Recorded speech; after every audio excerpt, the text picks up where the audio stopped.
بابا ایک منٹ رک جائیے، مجھے آپ سے ایک ضروری بات کرنی ہے۔ زید کی آواز سن کر مظہر کے قدم وہیں رک گئے۔ اس کے چہرے پر عجیب سی سنجیدگی تھی۔ کل میری ماں کا انتقال ہو گیا۔ یہ سنتے ہی مظہر چند لمحے خاموش رہا، پھر گہرا سانس لے کر بولا، شاید اب وقت آ گیا ہے کہ تمہیں سچ بتا دیا جائے۔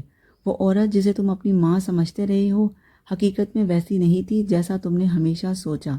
زید چونک کر اس کی طرف دیکھنے لگا۔ آپ یہ کیا کہہ رہے ہیں؟ مظہر نے تلخ لہجے میں جواب دیا، میں سچ کہہ رہا ہوں۔ تمہاری ماں کی زندگی کے کچھ ایسے راز ہیں جن سے تم آج تک بے خبر ہو۔ کیا واقعی اس کی ماں کے بارے میں کوئی ایسا راز تھا جو اس سے چھپایا گیا تھا، یا پھر مظہر کسی غلط فہمی کا شکار تھا؟ آخر وہ کون سی حقیقت تھی جو ایک بیٹے کے دل میں اپنی ماں کی تصویر ہمیشہ کے لیے بدل سکتی تھی؟ آئیے جانتے ہیں۔ بارش یکدم رک گئی۔ چند لمحوں کے لیے اس کا خوف ختم ہوا۔ ہوا بھی رک گئی۔ وہ فرش پر لیٹ کر گہرے سانس لینے لگی۔ فضا میں ایک بار پھر خاموشی تھی۔ وہ اب اس خوشبو کو تیز ہوتا محسوس کر رہی تھی۔ اس نے ایک بار پھر اس خوشبو کو شناخت کرنے کی کوشش کی۔ وہ ایک بار پھر ناکام رہی۔ پھر اسے یوں لگا جیسے اس کے جسم پر کوئی کنکر گرا ہو۔ درد کی ایک لہر اس کے وجود سے گزری۔ ایک اور کنکر، پھر ایک اور۔ وہ بے اختیار اٹھ کر بیٹھ گئی۔ وہ کنکر اس کے پاس پڑا تھا۔ دھندلی روشنی میں اس نے اسے ہتھیلی میں اٹھا کر چہرے کے پاس کر کے دیکھا اور اس کا ہاتھ کانپنے لگا۔ وہ اولا تھا۔ 1 2 3 4۔ اس نے اپنے بازوں سے اپنے سر اور چہرے کو ڈھانپنے کی کوشش کی۔ اس کے منہ سے ہلکی ہلکی چیخیں نکلنے لگی تھی۔ اولے اس کے جسم کے ہر حصے پر شدت سے برس رہے تھے۔ اسے لگ رہا تھا جیسے کوئی اسے سنسار کر رہا ہو۔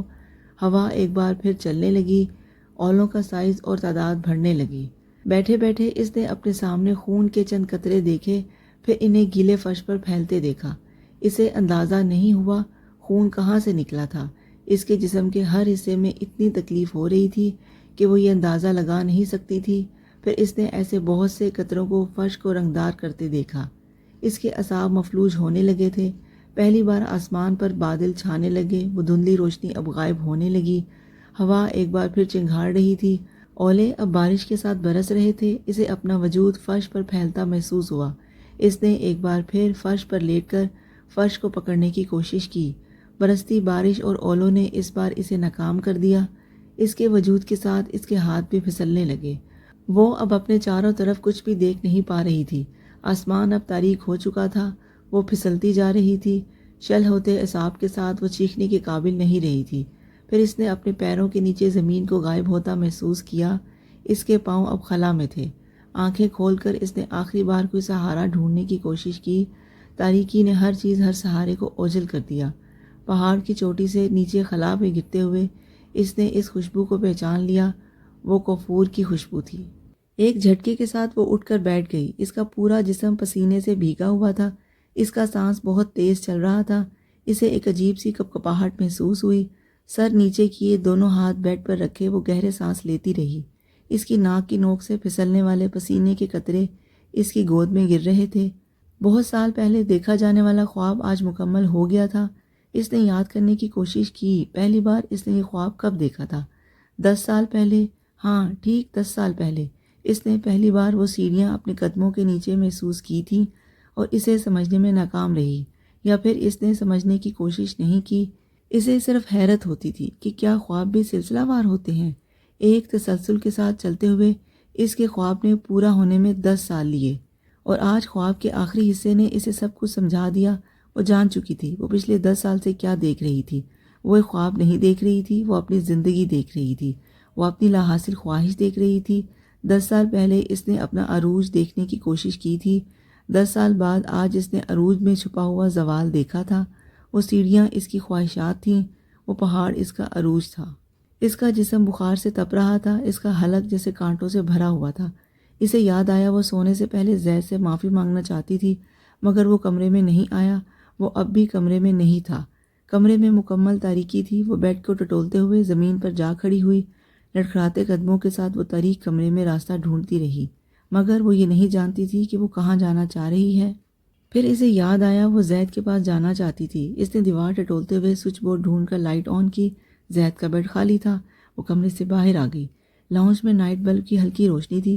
وہ اندازہ نہیں کر پا رہی تھی کہ وہ رات کا کون سا پہر تھا۔ وہ زینب کے کمرے میں چلی گئی۔ زید وہاں بھی نہیں تھا۔ اس کا سر بری طرح چکرا رہا تھا۔ پھر وہ زید کی اسٹڈی کی طرف گئی۔ اسٹڈی کی لائٹ آن تھی۔ اسٹڈی کے دروازے پر ہاتھ رکھتے ہوئے وہ ٹھٹک گئی۔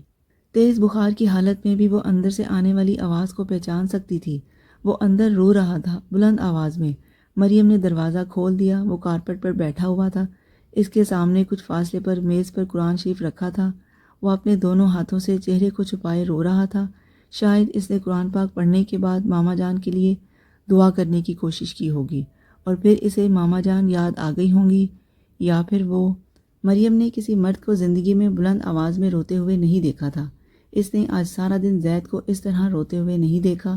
اس کی آنکھوں میں نمی تھی مگر وہ رو نہیں رہا تھا، اور اب وہ رات کے اس پہر اکیلا بیٹھا بچوں کی طرح رو رہا تھا۔ مریم کا دل چاہا وہ کسی خنجر سے اپنی گردن کاٹ ڈالے۔ اس نے اس شخص سے کیا چھین لیا تھا؟ زندگی میں کچھ لمحے ایسے ہوتے ہیں جب آپ کچرے کے ڈھیر میں تبدیل ہو جاتے ہیں، اور اس وقت دل یہ چاہتا ہے کہ ساری دنیا اپنا کچرا آپ پر پھینکے۔ تب آپ کا دل چاہتا ہے لوگ آپ پر تھوکیں، آپ کو گالیاں دیں، آپ پر پاؤں رکھ کر گزر جائیں، اور اگر اس وقت کوئی ایسا نہ کرے تو وہ اس کے بالکل سامنے آ کر گھٹنوں کے بل بیٹھ گئی۔ زید، وہ یکدم خاموش ہو گیا۔ مریم اس کے چہرے سے ہاتھ ہٹانے لگی۔ زید نے چہرے سے ہاتھ ہٹاتے ہوئے اس کے ہاتھ جھٹک دیے۔ زید، مجھے مارو، تم مجھے مارو۔ وہ اس کے ہاتھ پکڑ کر اپنے چہرے پر مارنے لگی۔ زید نے ایک بار پھر اپنے ہاتھ کھینچ لیے۔ تم مجھے گالیاں دو، میرے چہرے پر تھوک دو۔ وہ اس کی بات کا جواب دینے کے بجائے اٹھ کر کھڑا ہو گیا۔ اپنی آستینوں سے چہرہ پونچھتے ہوئے اس نے میز سے قرآن اٹھایا اور اسے شیلف پر رکھ دیا۔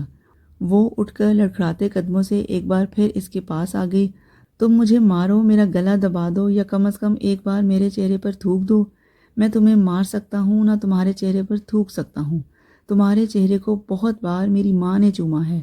وہ چپ چاپ اس کا چہرہ دیکھتی رہی، پھر شکست خوردگی کے عالم میں پیچھے ہٹ گئی۔ وہ وہیں کھڑا اسے دیکھتا رہا۔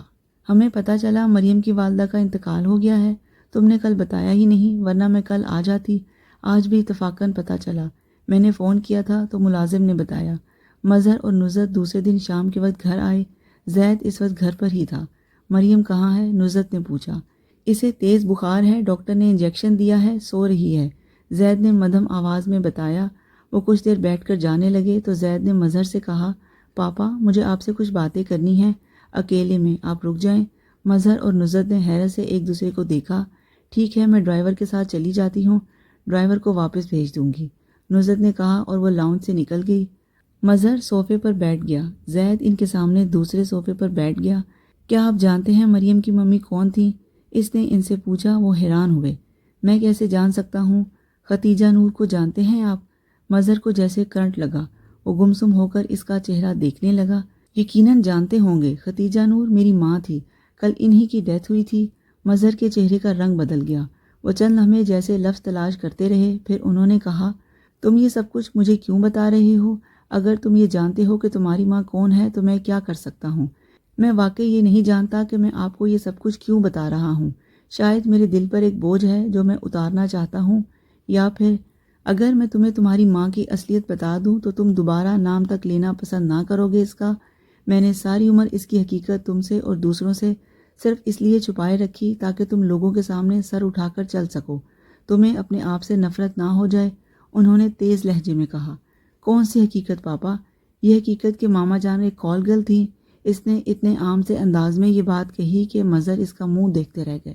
ماما جان نے مجھ سے کوئی بات نہیں چھپائی، انہوں نے اپنے بارے میں مجھے سب کچھ بتا دیا تھا، اور مجھے ان سے وابستگی پر فخر ہے۔ مجھے کوئی شرمندگی نہیں ہے، نہ ہی میں لوگوں کے سامنے سر جھکا کر پھروں گا۔ میری ماں نے اسلام قبول کرنے کے بعد کوئی گناہ نہیں کیا۔ انہوں نے ویسی زندگی گزاری جیسی ایک مسلمان عورت کو گزارنی چاہیے۔ آپ نے میری ماں کو ایک ایسے گناہ کی سزا دی جو ان پر مسلط کیا گیا تھا۔ اس نے مجھ کو دھوکہ دیا تھا، مجھ سے سب کچھ چھپایا تھا۔ کیا زندگی میں آپ نے کبھی کسی کو دھوکہ نہیں دیا؟ آپ نے کبھی کسی سے جھوٹ نہیں بولا؟ آپ نے کبھی کسی سے کچھ نہیں چھپایا؟ وہ اب ان سے سوال کر رہا تھا۔ آپ تو پیدائشی مسلمان ہیں، پھر بھی کبھی نہ کبھی آپ نے یہ سب کچھ کیا ہوگا، اور بھی بہت سے گناہ کیے ہوں گے۔ کیوں نہ آپ کو بھی یہی دنیا میں ہر اس شخص کے ہاتھوں سزا دی جائے جس کو آپ نے تکلیف پہنچائی ہو، دھوکہ دیا ہو یا جھوٹ بولا ہو۔ جس عورت میں پارسائی نہ ہو اس کو اسی طرح چھوڑ دینا چاہیے، انہوں نے نفرت سے کہا۔ اور جس مرد میں پارسائی نہ ہو اس کے ساتھ کیا کرنا چاہیے؟ کیا قرآن مرد اور عورت کے لیے کوئی الگ قانون رکھتا ہے؟ تمہاری ماں زانی تھی، مظہر نے بلند آواز میں انگلی اٹھا کر کہا۔ زید کی آنکھوں میں خون اتر آیا۔ کیا اس نے اسلام قبول کرنے کے بعد زنا کیا تھا؟ آپ سے شادی کرنے کے بعد وہ آپ کو دھوکہ دیتی رہی؟ میری ماں آپ سے شادی کرنے نہیں آئی تھی، آپ گئے تھے ان کے پاس شادی کرنے۔ کیا اس وقت آپ کو پتہ نہیں تھا کہ آپ کس معاشرے کی عورت کے ساتھ شادی کرنے والے ہیں؟ اور یہ پارسائی کیا ہوتی ہے؟ میں جاننا چاہتا ہوں کہ کون سی عورت پارسا ہوتی ہے اور کون سی پارسا نہیں ہوتی۔ آج اگر اس عورت کے ماضی کے بارے میں آپ کو کچھ پتہ چلے جو آپ کی بیوی ہے تو کیا آپ اس کو چھوڑ دیں گے؟ خیر، میری ماں نے آپ کو شادی سے پہلے بتا دیا تھا کہ اس کے بوائے فرینڈ رہے ہیں، آپ نے اس پر اعتراض نہیں کیا۔ تب آپ کو یہ بات یاد نہیں رہی کہ وہ پارسا نہیں ہے؟ مظہر کچھ بول نہیں سکے۔ میں جاننا چاہتا ہوں آپ کا وہ اسلام کہاں ہے جسے آپ میری ماں کو دکھاتے رہے؟ کہاں ہیں وہ نمازیں، روزے، رزق حلال، وہ پردہ جس کی تلقین آپ میری ماں کو کرتے رہے؟ میں نے اپنی آج تک کی زندگی میں آپ کو کسی اسلامی اقدار پر عمل کرتے نہیں دیکھا، مگر میری ماں نے وہ 30 سال جو اسلام قبول کرنے کے بعد گزارے وہ ایک عملی مسلمان کے طور پر گزارے، ایک باحیا اور پرہیزگار مسلمان عورت کے طور پر۔ اس نے ساری زندگی ہر اس چیز پر عمل کیا جو اس نے آپ سے یا اپنے دوسرے شوہر سے سیکھی۔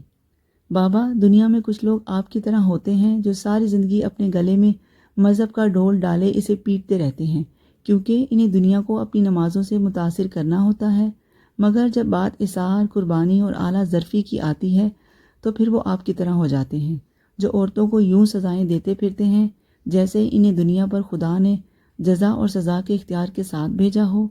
پاپا، آپ جیسے مرد جو عورتوں کو طلاق دیتے ہیں اور ان سے دودھ پیتے ہوئے بچے چھین لیتے ہیں، ان کی کوئی نماز، کوئی عبادت انہیں اس عمل سے نہیں روکتی۔ انہوں نے عبادت سمجھ کر کہاں کی ہوتی ہے، عادت اور روایت سمجھ کر کرتے ہیں۔ آپ کے اندر کتنی منافقت ہے پاپا، کتنا دوگلا پن ہے۔ کیا آپ نے میری ماں کے بارے میں حقیقت بتانے والے اس عظیم دوست سے یہ سوال کیا تھا کہ کیا اس نے اپنی بیوی کو یہ بتایا ہے کہ وہ کال گرلز کے ساتھ راتیں گزارتا رہا ہے، یا آپ نے اس کی بیوی اور خاندان کو یہ سب کچھ بتایا؟ لاؤنج میں خاموشی تھی، مظہر کے پاس کوئی جواب نہیں تھا۔ بابا، 30 سال میں کبھی آپ نے اس عورت کے بارے میں سوچا جو اپنے بچے کے لیے آپ کے پیچھے روتی ہوئی آئی تھی؟ کیا آپ نے اس بچے کے بارے میں سوچا جسے 27 سال آپ نے ماں سے محروم رکھا؟ آپ نے کبھی سوچا ہے قیامت والے دن آپ ختیجہ نور کے سامنے کیسے جائیں گے؟ آپ زید کے سامنے کیسے جائیں گے؟ ان ساری اقدار اور روایات کو آگ لگا دیجئے جو انسانوں کے دل سے رحم اور اعلیٰ ظرفی نکال دیتی ہے، چاہے وہ کسی بھی خاندان، کسی بھی قبیلے یا کسی بھی نسل کی ہوں۔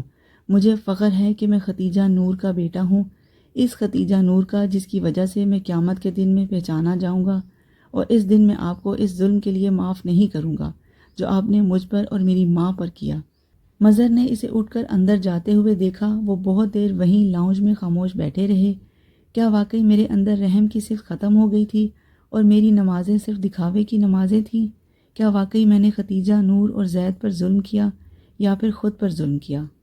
کیا میں واقعی جانتا ہوں گناہ کیا ہوتا ہے، یا پھر میں ہر دوسرے شخص کے اس فعل کو گناہ سمجھتا ہوں جس سے مجھے تکلیف پہنچتی ہے، مجھے نقصان ہوتا ہے؟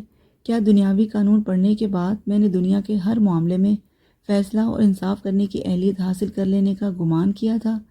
کیا مجھے واقعی اپنے پیدائشی مسلمان ہونے پر اس قدر فخر ہے کہ میں نے بیٹھے بٹھائے خود کو جنتی سمجھ لیا؟ کیا میں ان لوگوں میں ہوں جو ساری عمر خود فریبی اور گمان میں گزارتے ہیں؟